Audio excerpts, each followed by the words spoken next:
வரகாத்துஹு. நாங்கள் இப்போது பார்க்க வேண்டிய பாடம் மத்துடைய சட்டம் பற்றி பார்ப்போம். முதலாவது மத்துன். மத்துன் என்று சொன்னால் நீட்டுதல். உதாரணமாக மத் என்று சொன்னால் நீட்டுதல், நீட்டி ஓதுதல். இப்போ பார்ப்போம், மத்து என்றால் என்ன? முதலாவது கேள்வி. நீட்டுதல், நீட்டி ஓதுதல். மத் என்று சொன்னால் நீட்டுதல், நீட்டி ஓதுதல். இப்போ நாங்கள் எப்படி நீட்டுறது, என்னென்ன எழுத்து இருக்கிறதுன்ற பார்ப்போம். இப்போது மத்துடைய எழுத்துக்கள் எத்தனை? மத்துடைய எழுத்துக்கள் 3. அலிஃப், யா, வா. அப்போ இந்த 3 எழுத்துலேயும் அலிஃப் தனியாக வர வேண்டும்.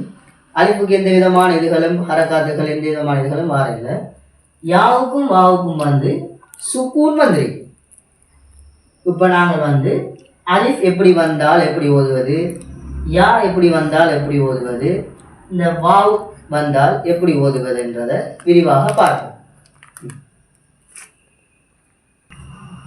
சரி, இப்போது பார்ப்போம்.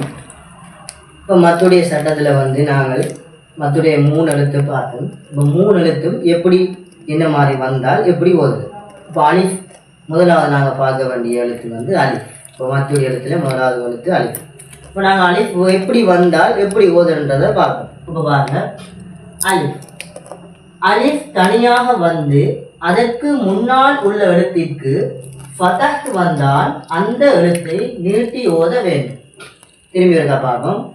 அலிஃப் தனியாக அதற்கு முன்னால் உள்ள எழுத்திற்கு ஃபதஹ் வந்தால் அந்த எழுத்தை நீட்டி ஓத வேண்டும். இப்போ நாங்கள் அலிஃப் தனியாக அதற்கு முன்னால் உள்ள எழுத்திற்கு ஃபதஹ் வந்தால் எப்படி ஓதுறதுன்றதை பார்ப்போம். இப்போ பாருங்கள், உதாரணம் வாவ்.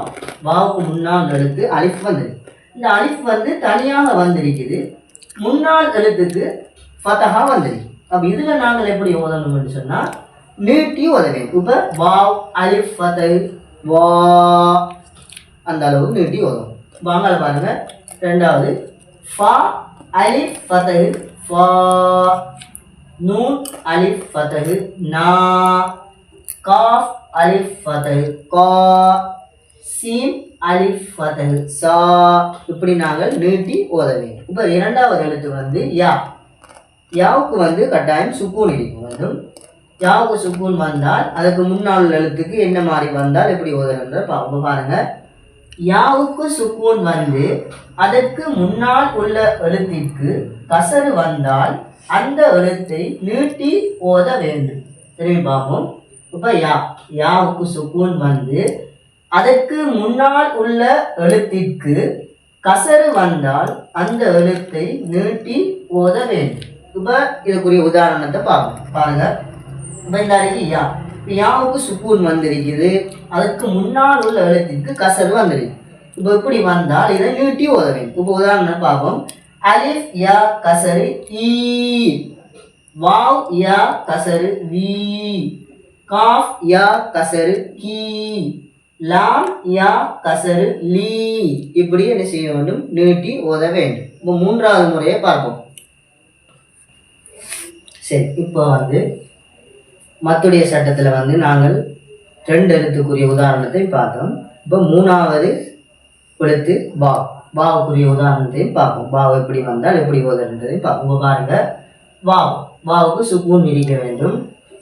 வாவுக்கு சுக்கூன் அதற்கு முன்னால் உள்ள எழுத்திற்கு லம்மு வந்தால் அந்த எழுத்தை நீட்டி ஓத வேண்டும். திரும்பி கவனிக்க பார்ப்போம். வாவுக்கு சுக்கூன் அதற்கு முன்னால் உள்ள எழுத்திற்கு லம்மு வந்தால் அந்த எழுத்தை நீட்டி ஓத வேண்டும். சரி, இப்போ நாங்கள் வாவுக்குரிய உதாரணங்களை பார்ப்போம். சரி பாருங்க, வாவ். வாவுக்கு சுக்கூன் இருக்குது, முன்னால் எழுத்து அலிஃப் லம்மா வந்துருக்கு. இப்போ பார்ப்போம். அலிஃப் வாவ் லம்மா ஊ, நீட்டி ஓத வேண்டும். ரெண்டாவது பாருங்க, யா வாவ் லம்மா யூ, அப்படி நீட்ட வேண்டும். மூணாவது நூன் வாவ் லம்மா நூ என்று நீட்டி ஓத வேண்டும்.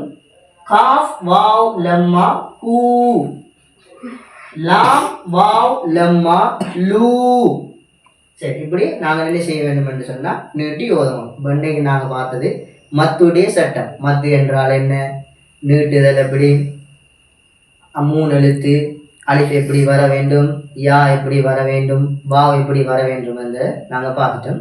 இன்ஷா அல்லாஹ் இதை நாங்கள் பின்வந்து அல்ஹம்துலில்லாஹ் இனி வரும் காலங்களில் நாங்கள் குர்ஆன் ஓதும்போது கிளியராக உச்சரிப்பாக மத்துடைய சட்டங்களை கவனித்து நாங்கள் ஓதுவோம் இன்ஷா அல்லாஹ்.